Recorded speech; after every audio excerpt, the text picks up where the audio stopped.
Alrighty guys, just before we get into the video, we have got some codes. So the first one for global is BCM3 Winter Lights. Let's confirm this.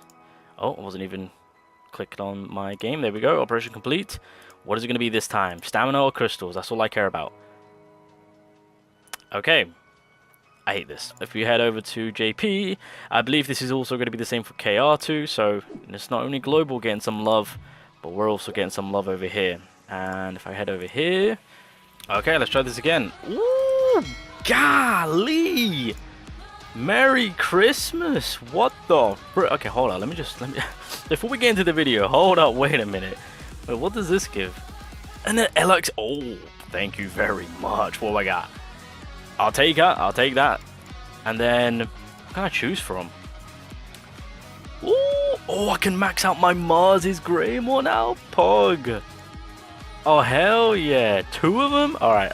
So the main reason that we're here is to talk about Kiato and Kahono. So of course next week, being the 4th of January, is where these characters will be released, of course. Kiato is going to be having a paid...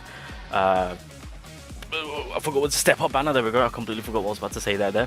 And then of course there's also going to be a regular banner where you can use your normal tickets, where there is going to be a pickup for Kiato and Kahono. Now, if you guys can remember, I did specifically mention to be like, why are they dropping Charmy so soon?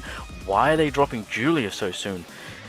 It does kind of ruin the game in the sense of these upcoming characters that Black Clover is going to be releasing. There is absolutely no real reason to pull for them, purely because you've got units that are doing the same job and still providing that same amount of success. So you summoning for these characters, it's kind of pointless, right? Especially for free-to-play. If you're free-to-play, you should not be looking at these characters. As much as people might be a fan of these characters, and at that point, if you want to go for a copy of 2, do as you please.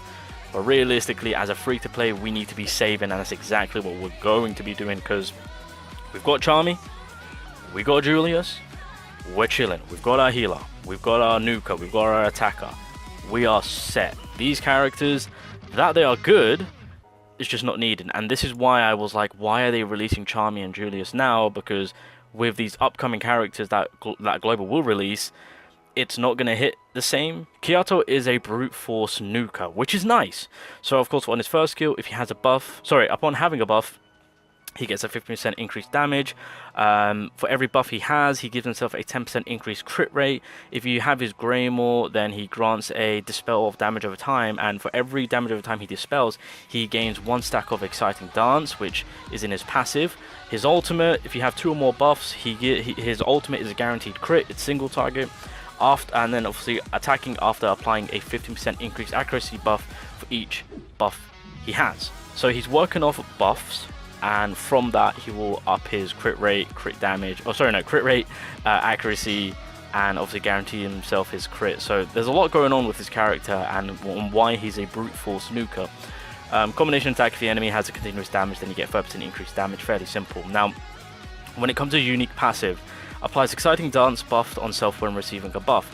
Exciting dance, you get a 5% increased endurance and 5% increased block. Now I know he's a brute force nuker. I'm not looking for all of that. I want that crit damage boost. I want that attack boost. You're right. If you stack up Exciting Dance 5 times, he then gains Idle Debut, and it's on for 2 turns. What that does is that it will give him a 30% increased endurance, a 30% increased block, but more importantly, a 50% increase on his damage. So that's where the whole setup. So obviously with Kiato himself, yes, he's a brute force nuker, but he requires setting up. On his LR passive, he gets a 5% increased damage. If you max him out, I believe it goes to 8% increased damage, and I think it's a 15 or 12% increase on crit rate or crit damage. I'll double check when I do the actual showcase video, but I'm just trying to remember off the top of my head on how when you max him out. But regardless, from his kit, you guys can see the way he was built was just kind of doing brute force damage, right? So PvP, honestly, I'm just going to keep it real. You won't be seeing this man.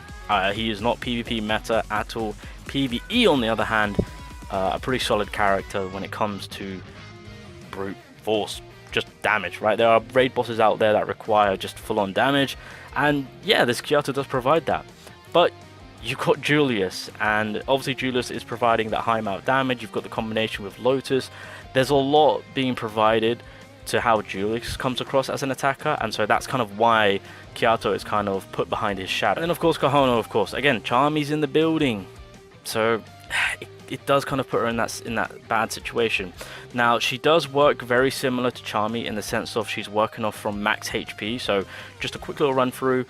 Grants an ally with the lowest HP continuous healing for 4% of their max HP for 4 turns, and then when it comes to the second skill, grant all allies barrier equal to 40% of max HP for 2 turns. So already more of the meta play is coming in for global now. And then all allies increase defense level 2, and then all allies increase HP recovery level 2. If you get her Greymore, then she can dispel 2 debuffs times 2. I will admit, with the Greymore, Kahono's second skill is really good.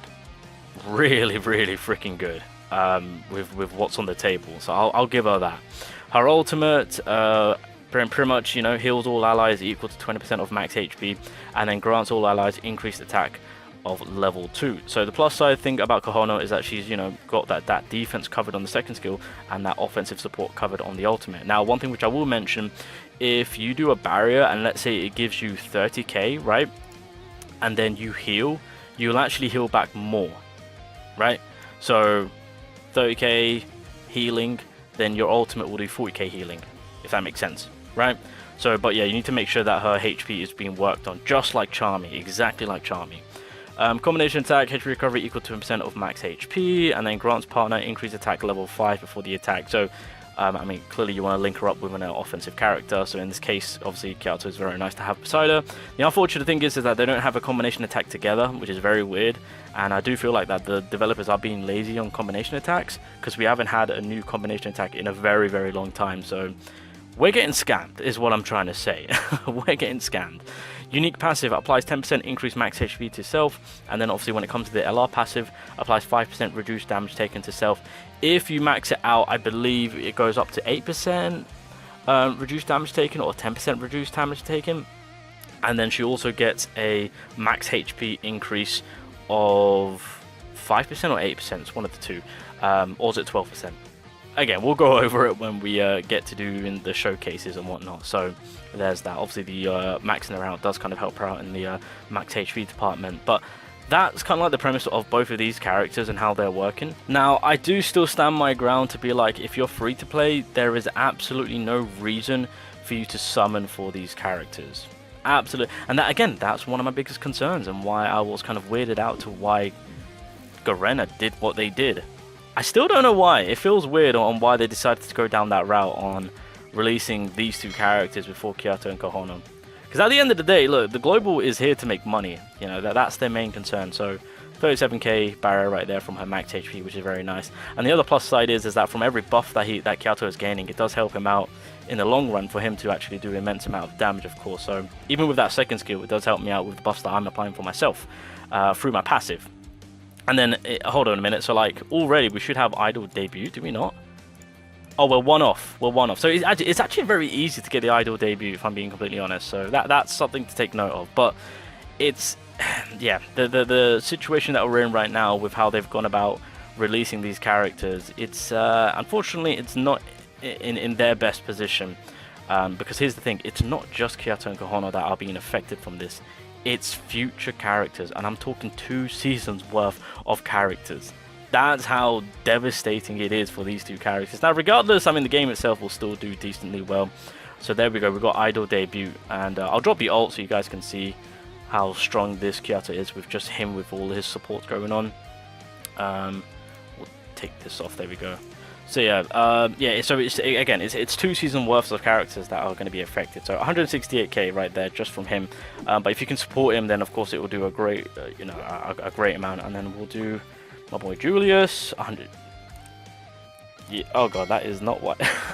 Let's just yeah, no, Kiato's still a good character, guys. But no, in all seriousness, I really just wanted to show you guys how the release of Charmy being season 2, sorry, and the release of Julius coming in early rather than later does affect these future characters. And again, it's going to affect future season characters, 2 seasons worth of characters, and we'll go over that once we get to that. But for right now, that's what I wanted to kind of bring to the table with the 2 newest characters coming into the game itself.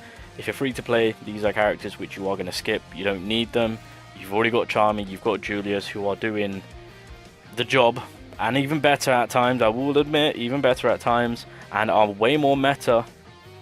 Although I'll give Kahono the break where she's playing that barrier meta. At this point, I would honestly, because when they initially dropped in JP and KR, I was more over for Kahono, of course, than Kiato, and it's still the same when it comes to global now. So that's how things are. But yeah, I'm gonna leave it there. That's all I wanted to kind of inform you guys on. Again, if you're pay to win about it and if you just want to go for the characters just for the sake of who they are and just want that slight little additional support, then you're more than welcome to. I mean, I will say Kiato is a nice little sub DPS to have beside if that's what you're needing, and then Kahono is a pretty, I mean, look, she's got that I mean, that second skill is beautiful to have, especially if you have the Greymore. Solid support, and if you work on her max HP, then she is actually a pretty good healer to have. But I mean, you got Charmy, you got Noelle, so like you're kind of chilling. Like, you've got the broken characters, so obviously having these characters, it's more of bench warmers, if that makes sense. Kahono and Kiato are more of a bench warmer characters, right? So I think that's like the best way I can explain of how those characters are. But keep in mind they are pickup characters, so they are going to be in the pool future pools or future banners. So when you're summoning for a broken character, more than likely they'll pull up, and I'll say that from experience because Kiato did that exactly. This man just kept on appearing up for me in future banners, so like, you don't need them right now, they will pull up at some time and they'll be available in every other banner going forward. More importantly, when it comes to like future tickets, like mage tickets and whatnot, there has been a few where we've had them being in that pool, so you can go down that route of obtaining them through that way, of course. So as much as these characters are good, I'm not going to say that they're bad. They are actually pretty decent. They're quite easily accessible, like as the game goes on. And with the release of Charmy and Julius, let me tell you, they are not needed at all right now.